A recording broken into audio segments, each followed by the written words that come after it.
읽어주는 아침 묵상 말씀입니다.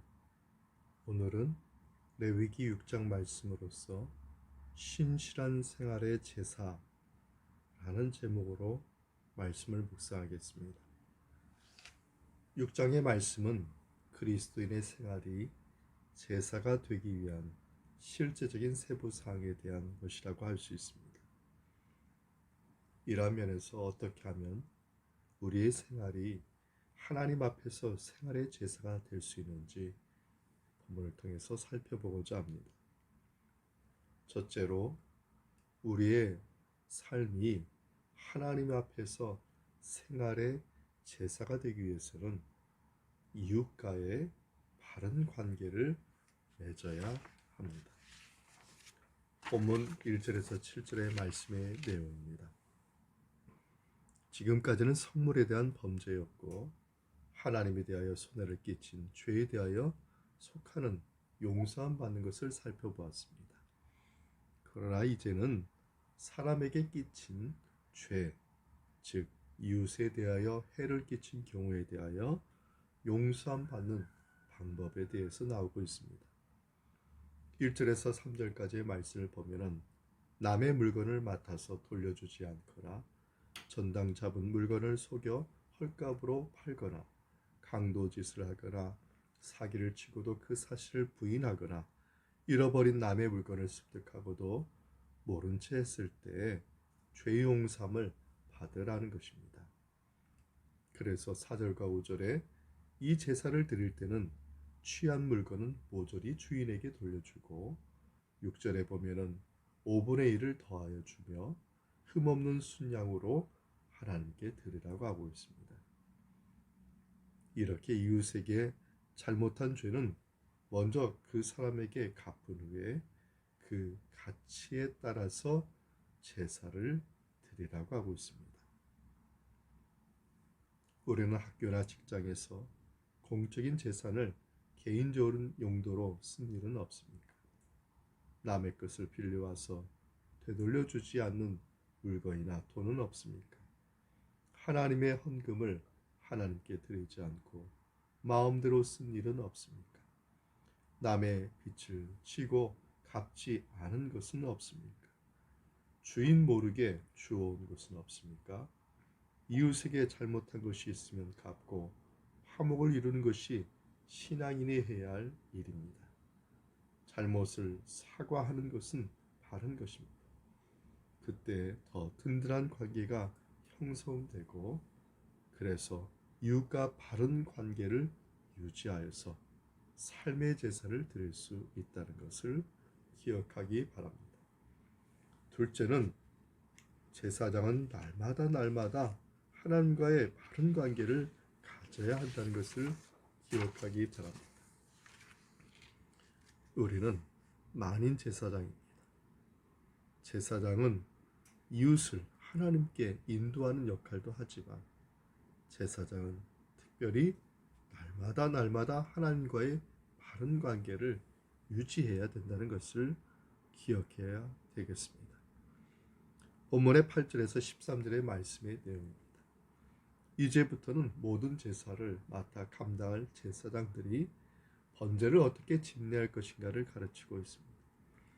제사장은 제단의 불이 꺼지지 않게 해야 하고 제단의 불은 처음에 하늘에서 내려온 불로서 이는 오순절의 성령 강림의 모형을 말하고 있습니다.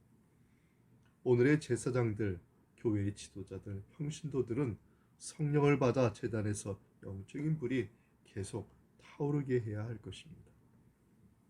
그래서 우리는 늘 성경을 읽고 기도하고 예배하는 일을 중단해서는 안 되는 것입니다. 하나님과의 교제를 중단하고 있지 않습니까? 우리가 우리의 삶을 되돌아봐야 됩니다. 본문의 10절에 보면 제사장은 세마포 옷을 입어야 했고 11절에 보면 제단의 불이 잘 피게 하기 위하여 재를 진밖에 가져가야 하고 12절과 13절에 보면 그 불이 꺼지지 않게 나무를 계속 공급했습니다. 다시 말해서 영적인 불이 계속 타오르게 하였다는 것입니다. 교회의 성령의 역사가 계속 유지되도록 해야 하고, 그리고 나의 삶이 늘 하나님과의 바른 관계가 늘 유지돼야 된다는 것을 기억하십시오. 말씀을 읽으십시오. 기도하기를 쉬지 마십시오. 예배하는 자리에 빠지지 마십시오. 우리가 만인 제사장으로서 이런 영적인 일에, 하나님의 일에 최선을 다한다면 어찌 하나님께서 열매 맺게 하지 않으시겠습니까? 저와 여러분의 삶에 영적인 열매, 은혜의 열매가 맺기를 바랍니다. 셋째는 교육자들과의 바른 관계를 맺어야 됩니다. 본문의 14절과 23절의 말씀의 내용입니다. 이제는 소재에 관한 것입니다. 소재를 드릴 때 소재물의 한 움큼과 유향을 취하여 기념물을 반에서 태우고 나머지는 제사장들의 양식이 되게 하였다고 15절과 16절에 말하고 있습니다. 그러나 제사장이 이 소재물을 먹을 때는 누룩을 넣지 말고 거룩한 곳, 즉 회막 뜰에서 먹어야 했습니다. 이렇게 하나님은 자기 일꾼들에게 양식이 떨어지지 않게 해 주셨습니다. 디모데전서 5장 17절과 18절에 보면은 영적인 지도자들의 생활이 또한 사치스러워서도 안 된다고 말하고 있고, 그렇다고 해서 궁핍해서도 안 된다고 말하고 있습니다. 그러므로 하나님께서는 교육자가 교회를 돌보면서 교회에서 생활비를 받을 수 있도록 하신 것입니다. 교육자는 성도들이 하나님께 드린 예물로 생활하므로 교육자도 주의해야겠지만, 교회와 성도들도 교육자를 보살피는데 이것에 또한 관심을 가져야 한다는 것입니다.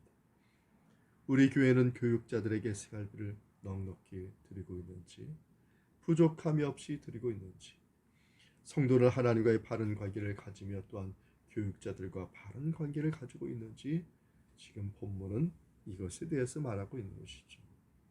중요한 것은 하나님과 바른 관계를 가지며 교육자들과 바른 관계를 갖는 것이고, 또한 교육자들로 하여금 하나님의 일에 전념할 수 있도록 합력해서 선을 이루는 것이, 이것이 중요한 메시지라고 할 수 있습니다. 사랑하는 성도 여러분, 오늘 하루의 삶이 하나님께 정말 기쁨이 되는 산 제사가 되기를 바랍니다. 하나님께 영광 돌리는 삶이 되기를 바랍니다. 하나님께서 저와 여러분의 앞길에 아름답고 복된 하나님의 은총이 있음을 믿고 주님의 말씀을 따라서, 성령의 인도함을 따라서 살아가기를 주님의 이름으로 축원드립니다. 아멘. 이 말씀의 은총이 우리 모두에게 함께하기 바랍니다. 아멘.